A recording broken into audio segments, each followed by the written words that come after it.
mediar agora, tá? Vou só mediar um pouquinho. Devia aproveitar o Denise tá aqui mediando, né? Tá cansado falando. Tá. Bom, vamos dar início, né, nossa segunda parte aqui do nosso encontro literário. E aí, eu tô aqui olhando essa mesa com vários livros da Fê. E aí, ou a gente tem que ter muito dinheiro para comprar os livros dela, para que eu vontade de levar todos os livros, ou você faz unidunité e escolhe um livro para poder levar, tá? Ó, tá aqui, viu? A gente tem aqui, ó. Depois vocês podem usar esse QR Code aqui para acessar as maiores informações dos nossos amigos aqui, dos nossos editores. A Fernanda é paulista, tem 38 anos, artesã e escritora. Viveu em Ibiúna dos 5 até os 19 anos, onde se apaixonou pela literatura. Voltou para São Paulo. Há 6 anos reside em Santa Isabel, cidade que foi muito bem acolhida. Ainda bem, tá aqui com a gente, né? Ela escreve desde a adolescência dela, porém, só teve os seus trabalhos publicados a partir de 2021. Gente, que rápida! Resultado de curso de escrita durante a pandemia. O que a pandemia não transformou o mundo, né? Incrível! Ela é membro da Academia de Letras, tá? Aí tem a sigla gigantesca aqui, depois vocês olhem aqui, tá? Do Estado do Espírito Santo, cadeira 83, olha que chique essa moça, tá? Como membra correspondente. Seus trabalhos estão publicados em diversas antologias. As primeiras, Há Tantas Mãos, Mulheres Poetas e Crônicas Pandêmicas. Faz parte do coletivo Mulheres Maravilhosas, do canal Sororidade. Tem bastante história para contar, né, Fê? Vou fazer um resuminho. E aí, vamos pronunciar esse seu nome artístico aqui? Porque para mim é sempre uma incógnita. É Mavi ou Mavi? Mavi, qual que você gosta mais? Não existe muito faz, gente. É porque é uma brincadeira, na verdade, né? Meu nome de batismo é Marcos Vinícius.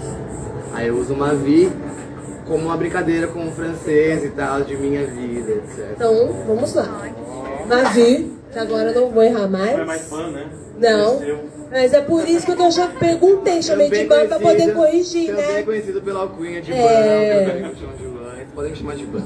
Mavi nasceu em São Paulo em 88, mas cresceu e vive em Santa Isabel. Ator, teatro, escritor e performer. Pai do Raul e da Violeta. Violeta está aqui na nossa mini cozinha solidária. Autor do livro Uma Questão de Tempo, de 2012, publicado de maneira independente. Colaborou também com a coletânea Palavras, em 2016, antologia poética dos escritores de Lavras, em Minas Gerais, e atualmente trabalhando em seu segundo livro, Apanhador e Só, a ser lançado em 2023, segue buscando a beleza em meio ao caos, né? E aí as ajudas de financiamento, né, gente? Porque escritor, tá? A gente sabe que as dificuldades enfrentadas hoje de artista. Eu sou uma exceção, porque eu trabalhei com música a vida inteira, desde os meus 14 anos, e a partir dos meus 15 anos eu comecei em Santa Isabel dando aula e eu sobrevivi de música a vida inteira. Trabalhei com algumas coisas, mas a minha vida inteira eu dei aula de música e consegui sobreviver da minha arte. Então eu sou resistência, totalmente, dá pra viver, né? E eles querem falar um pouco com a gente, não só sobre os livros, né? Sobre as ideias, esse nascimento, mas sobre poesia, né? E eu acho ótimo agora a gente falar um pouquinho sobre poesia. Eu vou passar um pouco a palavra a Fê, para ela falar um pouquinho. Primeiro, tá bom. Tá bom, quebra regra. É que eu tô fazendo. Tá certo. Não somos árvores, né? E para você poder falar um pouco dessa estrutura, de onde nasceu toda essa energia, esse sonho de escrever, de dar voz à poesia, que você é um amante dessa poesia, e a escrita dele é totalmente fora do que as pessoas estão acostumadas referente à poesia. Eu acho super fantástico como você elabora, como você escreve, né? Então fala um pouquinho pra você dessa história, um resumo aí. Obrigado, Pan. Boa noite a todas, a todos. É um prazer enorme estar aqui nesse evento. Ai, meu Deus, eu derrubei um livro. Foi eu. Foi eu. Gostaria de agradecer a casa da Tia Margarida, esse local que a gente encontrou refúgio, encontrou acolhimento, encontrou apoio. É muito difícil, todos aqui sabem, todo mundo que trabalha com arte e tem essa necessidade tamanha de se expressar, a gente sabe como é difícil. Eu queria dedicar também essa fala, essa conversa ao nosso querido amigo Homero Vallone, que é uma pessoa que sempre acreditou no meu trabalho. Ele morria de vontade de publicar meu primeiro livro. Infelizmente não deu tempo. Mas é para você, Homero, e você vive em nossos corações. E acho que você ia estar muito feliz de estar acompanhando o que está acontecendo aqui hoje. Agradecer a casa, agradecer a todo mundo que permaneceu para ouvir essa conversa. Agradecer a Fernanda, parceira de mesa, foi um prazer conhecê-los. Agradecer aos escritores que passaram por aqui, um prazer conhecer o Ed. A Ju já é uma velha amiga, com uma história de vida incrível, inspiradora, que eu amo, uma baita atriz. E acho que a gente vai ouvir muito o nome dela ainda. Ao Luiz, que é um... Cadê o Luiz? Sumiu. O Luiz, que é um grande amigo também, é o nosso historiador, é uma pessoa que luta pelo resgate da nossa cultura, vai lá, garimpa as histórias. Eu faço parte dessa história, até estava procurando o meu nome no livro dele, encontrei. Estou aí. E, no mais, a nossa temática é muito interessante, é também uma provocação, né? Como viver o poético? Eu já adianto para vocês que eu não vou trazer muitas respostas, talvez eu traga mais perguntas do que respostas. A primeira pergunta que eu faria é: como deixamos de viver o poético? Em que momento a gente se desensibilizou a ponto de não enxergar a poesia que está em todos os lugares? Essa é a minha teoria. A poesia permeia tudo. E aí, nessa pira, pensando sobre esse tema, eu tive que fazer uma retrospectiva sobre a história da própria poesia. E a história da própria poesia corre junto com a história da humanidade em si. Vale aqui a gente ressaltar a diferença entre poesia e poema. Poema é a forma escrita da poesia. A poesia é muito mais vasta. A poesia ela pode vir de uma pintura, de uma fotografia. A poesia é qualquer forma de arte que desperta na gente alguma sensação, algum sentimento, seja ele qual for. Então, se a gente parar para pensar, o homem primitivo que pintava na parede o cotidiano dele caçando um mamute é o primeiro poeta, são os primeiros poetas. E aí, claro, vem a evolução da linguagem.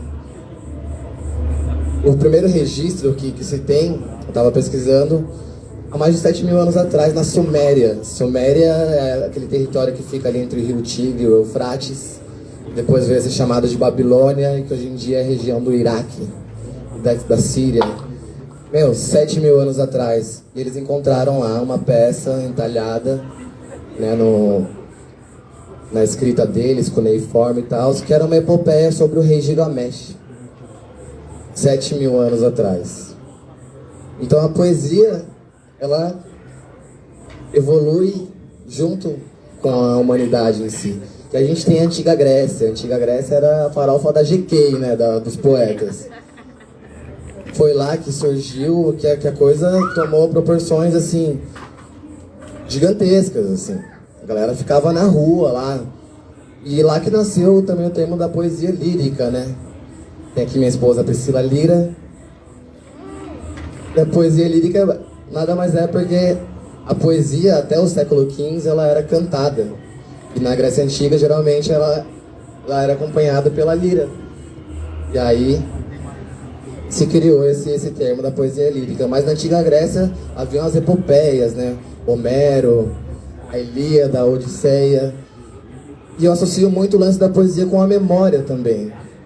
Porque a poesia era a forma como os povos antigos também perpetuavam as suas histórias, dos reis, dos heróis, dos vilões.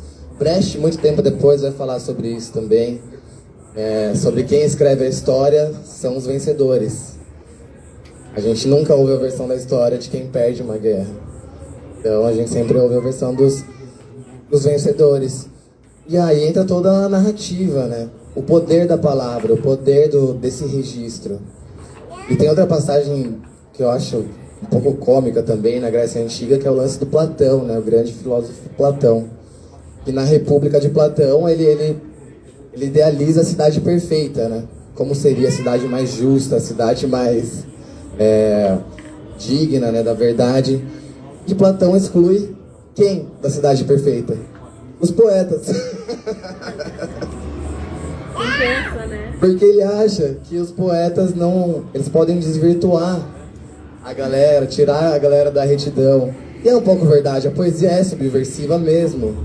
E aí tá outro caráter da poesia. A poesia é um instrumento político também, é um instrumento de revolução. E aí e aí a gente vai embora. Pô, na Europa, século XV ali, a gente tem Shakespeare. Pô, na Grécia também tem o teatro, né? A gente tem tudo ali na Grécia nascendo, né? Fermentando. Tem o teatro, nascimento do teatro, nascimento da nossa tão sofrida democracia, né? E do pensamento em si, né? Da filosofia. E aí a gente avança na história e a poesia tá sempre ali. Tá sempre ali, cumprindo algum papel social, algum papel de revolução, de abrir mesmo a cabeça do pessoal. E avançando bastante, eu fiz 10 páginas de nota que obviamente eu não vou usar. E avançando, a gente vem pro Brasil. O movimento da poesia no Brasil é muito interessante, porque são várias gerações, né? A poesia no Brasil começa muito influenciada pela onda europeia, né? A galera francesa, inglesa, etc.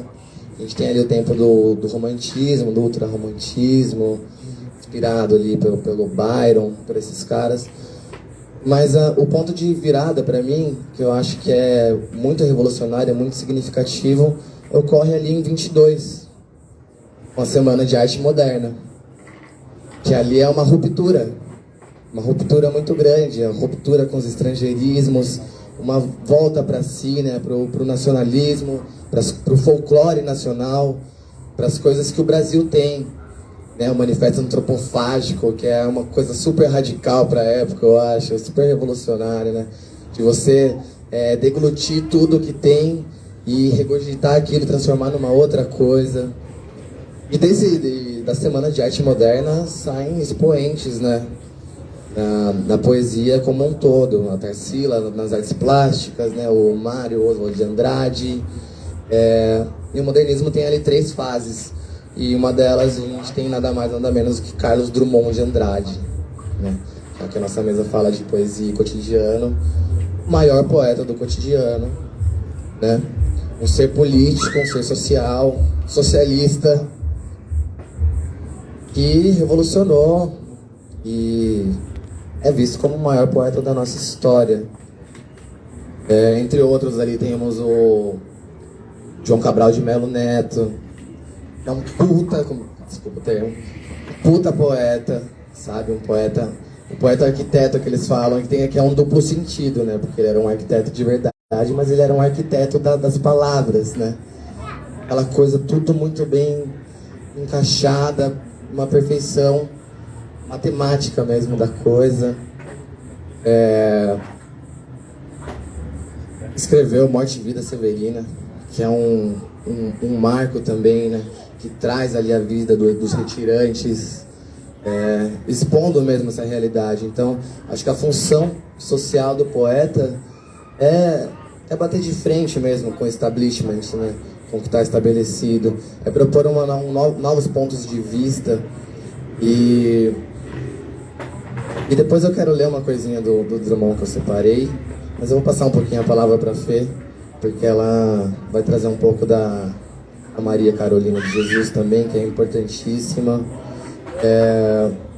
E depois, mais pro finalzinho, eu quero concluir um pouco para a gente puxar de volta esse lance sobre como será que a gente perdeu essa capacidade de poetizar a vida, ou será que a gente está meio insensível? Eu já vou dar um pequeno spoiler. Eu acho que a tecnologia ajuda a gente a ficar distante, assim, um pouco, porque é muita informação a todo tempo, a gente é bombardeado de coisas. Da fala do Ed também, ele falou que ele gosta do lance da leitura, porque é um processo onde você para, você se desliga do mundo e você se conecta ali. Então, é o revés, né, da tecnologia, eu acho, um pouco, a gente não ter tempo, entre aspas, para parar, para olhar as acerolas, para olhar os textinhos que estão pendurados ali, os trechos, para ver a poesia que está ao nosso redor. Eu falei um pouquinho, eu vou deixar a Fê falar um pouquinho. Boa noite a todos. Boa noite. Fã e ouviram pelo espaço. E é um acontecimento aqui em Santa Isabel, né? E desde que eu publiquei meus livros, eu venho lutando por um espaço junto com os meninos do Iubiarã, né? E agora a gente conseguiu uma dádiva dessa com vocês nessa noite tão especial. Falar um pouquinho do meu trabalho. A Pan já tinha falado, né? Eu escrevo há muito tempo, mas publiquei durante a pandemia. E o meu primeiro publicado foi esse, A Tantas Mãos. Na realidade não foi poesia, foi crônicas. Sobre, assim, foi inédito os dois textos, embora já tenham coisas escritas. Foi histórias reais que aconteceram aqui em Santa Isabel comigo. E não vou entrar no assunto, senão eu vou me emocionar, né? Mas esse foi o primeiro filho, como que eu falo, são meus filhos. E é uma luta ser artista assim, né? Como a gente vem falando, a gente não vive das vendas de livros, mas a gente se expressa através deles. Como o Marvin já falou, né? A poesia, a gente usa ela como um desabafo. A gente usa através do contexto histórico, social, né? A gente usa para contar o que acontece na nossa vida, o que acontece com os outros, o que acontece na política. Então a poesia está dentro de tudo isso. E como a gente queria fazer uma coisa diferente, hoje eu trouxe para vocês um pouquinho a Carolina Maria de Jesus. E eu ainda não havia lido, comecei a ler para trazer aqui para vocês e acabei me identificando com ela. E ela é uma senhora negra, e é mãe solo, favelada, de Minas Gerais, que veio para São Paulo, sofreu, virou uma escritora, sofreu, morreu e depois se perpetuou dentro da nossa literatura. Então, eu acho assim que ela é o ápice da nossa literatura. É uma mulher negra, mãe solo, sobrevivente no Brasil, com todas as mazelas da vida. Chegar onde ela chegou, a resistência dela foi unânime. E as palavras dela são incríveis. E foi nesse trecho aqui que ela falou que eu me identifiquei. Quando eu não tinha nada o que comer, em vez de xingar, eu escrevia. Tem pessoas que quando estão nervosas xingam ou pensam na morte como solução. Eu escrevia o meu diário. Então, as minhas escritas são assim, são desabafos. Seja comigo, seja com a situação de alguém. São desabafos. Como ela fala aqui, o interesse da literatura. Seria uma deslealdade de minha parte não revelar que o meu amor pela literatura foi me incudido por minha professora, Dona Lanita, e me aconselhava para eu ler e escrever tudo o que surgisse na minha mente e consultasse o dicionário quando ignorasse a origem de uma palavra que as pessoas instruídas vivem com mais facilidade. Então, ela quis trazer tudo, todos os sentidos para a literatura, para a vida. Em vez de eu xingar o próximo, eu vou escrever sobre ele. Em vez de eu sofrer ali, me condenar, eu vou escrever. E assim ela contou a história de São Paulo, contou a história da Marginal Tietê, que muitos conhecem, que não existia, que era onde tinha a favela onde ela morava, em Canidé. Então é uma história muito incrível. Eu acho que muitos precisam ler, ouvir. Tem o filme disponível no YouTube, em outros canais, e vale muito a pena.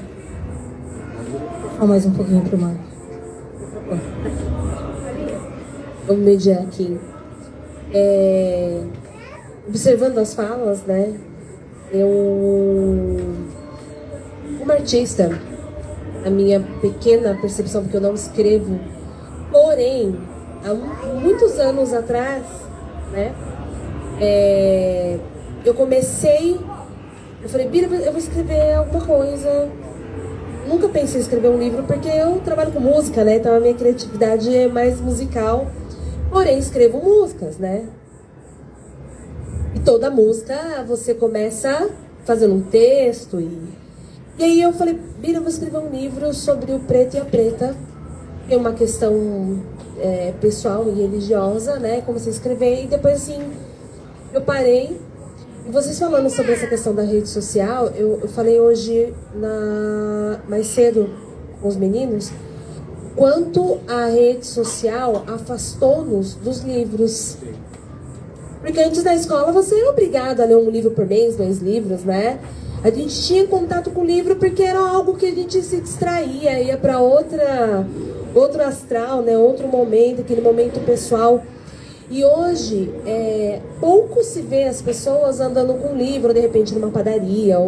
Porque antes via-se muito. Uma vez eu estava lendo um livro, tomando um café na padaria, isso faz uns anos já.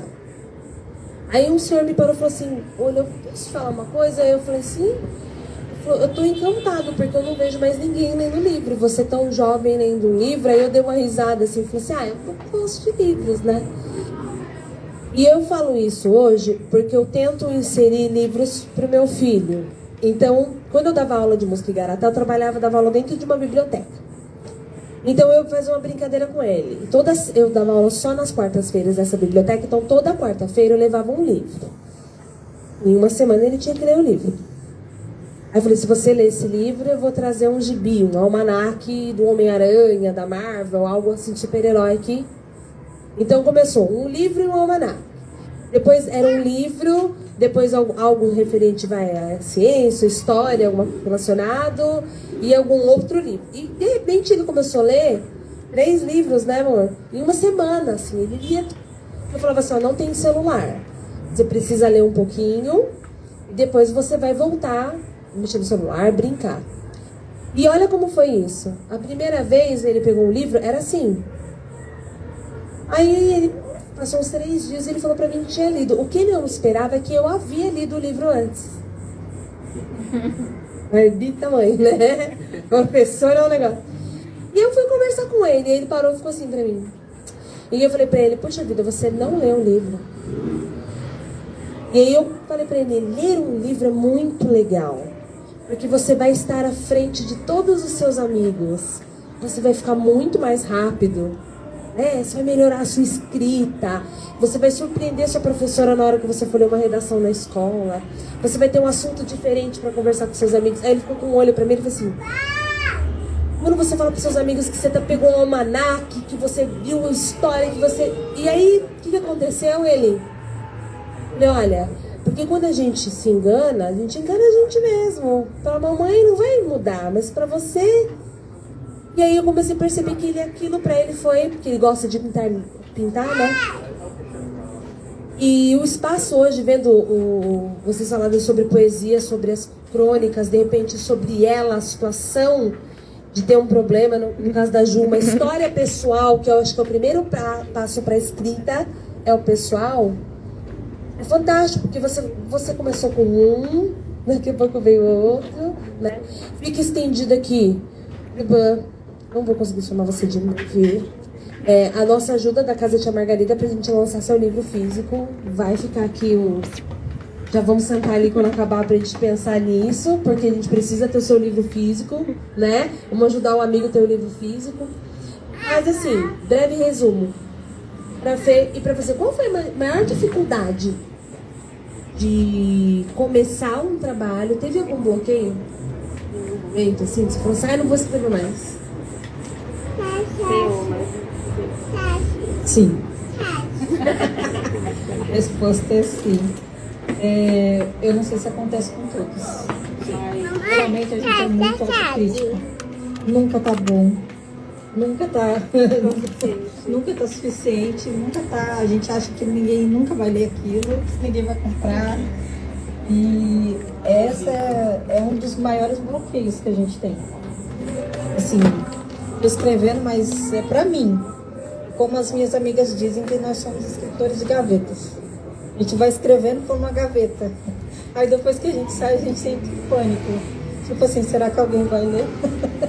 É igual música. É mais ou menos isso. Não, comigo também, com certeza. Eu sou o meu pior crítico.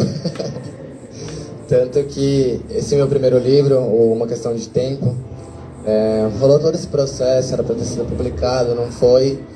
E meio que tipo abandonei, assim, sabe? Acho que não quero mais correr atrás de publicar esse livro. Continuei escrevendo. E meio que virou um filho renegado, assim, sabe? Eu relia ele e falava, mano, não era legal. Aí passava alguns anos, eu pegava ali e falei, pô, não é que tem alguma coisa aqui bacana? Eu emprestava mandava pra algum amigo e tal. Falava, não, tem coisa muito boa ali, sim. Sabe? Então, acho que a cabeça do escritor é um ambiente muito caótico, né? E não que a gente dependa de uma aprovação externa, assim, mas é muito bacana porque é muito diferente, né? Quando a gente lê o que a gente escreve e como o leitor recebe aquilo, né? Cheguei, pessoas chegaram chorando em mim, você falou, eu li aquilo que você escreveu, cara, parecia que você estava falando sobre a minha vida. E esse fator universal da literatura que é incrível, né? Você escreve ali sobre, às vezes, uma coisa que você passou, a pessoa lá do outro lado, a pessoa que você nunca viu na vida, pô, se identifica com aquilo. Então eu já tive muitos bloqueios. Durante a pandemia, por exemplo, foi uma quebra desses bloqueios, assim, que eu precisava. A gente não estava saindo de casa, a Violeta pequena, ela é um baby da pandemia. E aí eu voltei a escrever um pouco mais e agora tô com o livro pronto, nos detalhes de edição. Vai chamar Apanhadores Só, que é o nome de um dos poemas que compõe. E se vocês me permitirem, posso ler o poema título do livro? Vou dar um spoiler aqui. E acho que tem um pouco a ver com a minha visão da poesia em si. Então eu gostaria de compartilhar com vocês. Você tá aqui com o papai? Vai valer a pena. O nome do poema é Apanhadores Só. Caros amigos, venho por meio desta desfazer um terrível engano. Eu não sou poeta, isso é sério. Não se riam antes que eu encerre. Poderiam chamar-me de apanhadores só. Em poesia nada se cria, tudo se percebe. Pergunte ao pó ou apenas observe. Os versos param pelo ar como prana ou monóxido de carbono e por vezes como ouro, árduo demais para qualquer tolo garimpar. Existem versos raros, grandes joias perdidas ou nunca vislumbradas, correm pelas águas. Manuel sabe que por vezes pegam carona no uivo do vento. Os bons apanhadores perscrutam até mesmo dentro do som do silêncio. É primordial aprender a ouvir e estar atento, mas nem tudo está lá fora. É preciso não ter olhos nublados e um certo tato. Alguns versos delicados se assustam e fogem devido ao nosso imenso barulho mental, e é preciso que ele cesse. Por certo que existem os apanhadores da técnica, mas não sou um deles. Assim como existem médios que recebem versos como preces, e heróis que enfrentam medusas e quimeras em busca da inspiração divina do abraço das musas. Alquimistas como Bukowski, tirando pérolas em meio a baldes de pura merda, e ainda aqueles como Pessoa, que projetam sua lírica para além da metafísica. Mas também não sou assim. Temo perder-me de mim em meio aos outros eus. Mas cada qual só sabe melhor o seu caminho. Seja por entre prédios ou florestas, sempre existem portas e janelas, pequenas frestas que servem de intermédio, em meio ao caos ou ao tédio, por onde o mundo se expressa. E o trabalho infinito dos apanhadores e poetas é nada mais, nada menos que capturar fagulhas de eternidade em meio ao efêmero e depois dizê-las, tentando conservar um pouco de sua verdade, de sua pureza original. Poetas não criam, poetas procriam, inspiram e transpiram. Eu piro e retiro versos de um suspiro, remexo e me reviro, respiro fundo e dificilmente erro o tiro. Ah lá, outro verso caído no chão. Perdão, eu perco aqui. Ah lá, outro verso caído ao chão. Eu o apanho para forjar novos universos ou amolecer um coração duro como o daquela donzela de olhos felinos. Por isso reafirmo, eu não sou poeta, pois se o fosse, talvez fizesse pose e declamasse assim para ela. Dedico a ti meus versos, e o coração ardendo em brasas suplica para que pouses ao meu lado. Ninfa da pele pintada, renuncia às asas em teus pés e caminha comigo sob o céu estrelado. Mas não tenho esses encantos. Sou pobre, tenho apenas uma caneta e o mundo. Tenho a mim e ao que faço, um tanto de saudade e um carinho latente, profundo.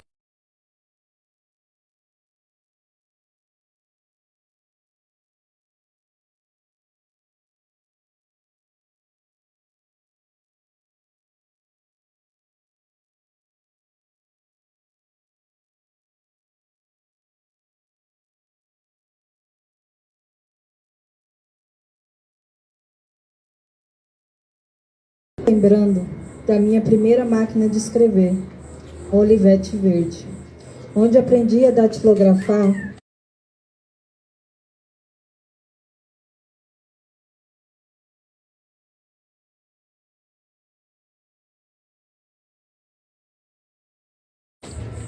onde escrevi os meus primeiros versos e poemas desordenados, cheios de erros ortográficos, mas eram terapêuticos e faziam tanto sentido, desafogava o peito e acalentava a alma.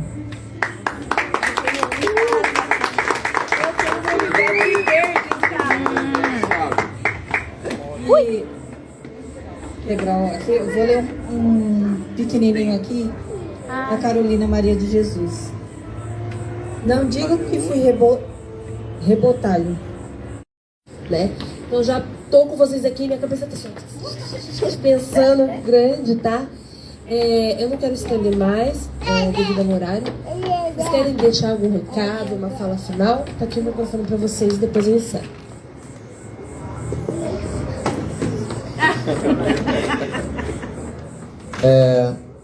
Gostaria de agradecer de novo o espaço maravilhoso. Obrigado pela presença de vocês. Foi um prazer bater esse papo com vocês. Sobre a temática, como a gente pode viver o poético. Eu acho que o primeiro passo é a gente olhar para dentro, a gente desligar o celular, a gente respirar, a gente dedicar mais tempo para as pessoas que a gente ama, a gente voltar a ler, apoiar os autores locais. Conversar, né? conversar, bater papo, entendeu? Pegar a fruta do pé. E para encerrar essa minha fala, eu gostaria de ler um poema do Manuel de Barros, que é um autor que eu amo muito. E eu acho que esse poema é praticamente uma fórmula de como viver o poético. Esse poema se chama O Apanhador de Desperdícios, do Manuel de Barros. E vai assim: uso a palavra para compor meus silêncios. Não gosto das palavras fatigadas de informar. Com mais respeito às que vivem de barriga no chão, tipo água, pedra, sapo. Entendo bem o sotaque das águas. Eu respeito as coisas desimportantes e aos seres desimportantes. Prezo insetos mais que aviões. Prezo a velocidade das tartarugas mais do que a dos mísseis. Tenho em mim um atraso de nascença. Eu fui aparelhado para gostar de passarinhos. Tenho abundância de ser feliz por isso. Meu quintal é maior do que o mundo. Sou um apanhador de desperdícios. Amo os restos como as boas moscas. Queria que minha voz tivesse um formato de canto. Porque eu não sou da informática, eu sou da invencionática. Só uso a palavra para compor os meus silêncios.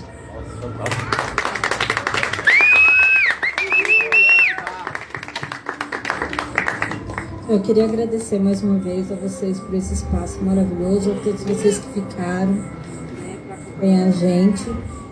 E dizer que é como todos falaram, né, o clichê de hoje. É cada um olhar para si, olhar para o próximo e pôr os seus sentimentos para fora. Porque hoje a doença que mais tem no Brasil hoje é a depressão, uma das doenças que mais mata. Mais mata e causa suicídio. Então vamos se expressar, vamos conversar, vamos ler, né? É tudo que precisa hoje em dia. Vamos um olhar para o outro com empatia. E o livro faz isso com a gente, né? A gente lê, troca experiências, faz os outros felizes, toca o outro com a palavra. Muito obrigada. Agradeço de novo vocês que ficaram aqui com a gente, né? Vamos seguir Casa da Tia Margarida, seguir os amigos editores, vai estar na página, tá, pessoal? Os trabalhos de vocês lá, tá bom? A gente vai deixar bem bonitinho pro pessoal, tá? E é só o comecinho desse bebê. Eu falei pro Bira ali atrás, falei, eu tenho certeza que ano que vem, os cursos acontecendo, as atividades acontecendo, a gente vai ter um fluxo muito maior, tá? E eu tenho certeza que ano que vem vocês vão estar aqui falando assim, nossa, nós estávamos em 20, hoje a gente tem aqui 100, não tem espaço, porque eu sou garimpeira de arte e cultura. E não, já falei pro banco que a gente vai ajudar ele a lançar o livro. Já vou sentar com ele pra conversar. Eu tenho certeza disso, porque eu falo pro Bira que eu sonho todos os dias com a casa, e eu vivo, eu me emociono, porque arte e cultura pra mim é muito especial, eu não sei fazer outra coisa, já tentei sair disso, a pandemia me trouxe essa... Eu larguei tudo, eu falei, não aguento mais, eu vou ficar doida. Mas quando eu saí das aulas, assim, eu exorcizei mesmo, chega. Foi o momento em que eu falei assim, peraí. Eu fiquei 18 anos dando aula de música aqui na cidade, assim, eu falei, peraí, eu não quero só dar aula, eu posso fazer mais. Eu preciso fazer mais, né? Não estamos aqui só pra uma coisinha, né? Estamos para muito mais, né? Então eu e meu esposo a vida inteira trabalhando, vida inteira juntos, né, gente? Esse tempo que a gente tá junto, quem vê, nossa, 100 anos, gente. Mas a gente já é de outras vidas, então com trabalho solidário, a gente sempre gostou muito dessa questão da arte e cultura, e a única forma que a gente conseguiu pensar, eu falo que a espiritualidade, o universo, ele é lindo, porque a casa cresceu e as pessoas vieram, começaram a entrar e começaram a chegar. Então esse sonho está tomando forma. E eu vejo além, eu sei que muito mais vai acontecer, porque vocês estão aqui hoje, porque eu e o Bira, a gente cuida do espaço, mas sem vocês não acontece nada, né? E eu tenho certeza com as ideias e eu vou pra cima, porque aqui a gente tem muita escola, tem muita gente atrás e vai ser maior. Então, gratidão, obrigada. Vamos aos livros, vamos à comercialização do negócio. E é isso, gente. Gratidão mais uma vez, tá? A espiritualidade abençoe vocês e vamos embora. Uhul!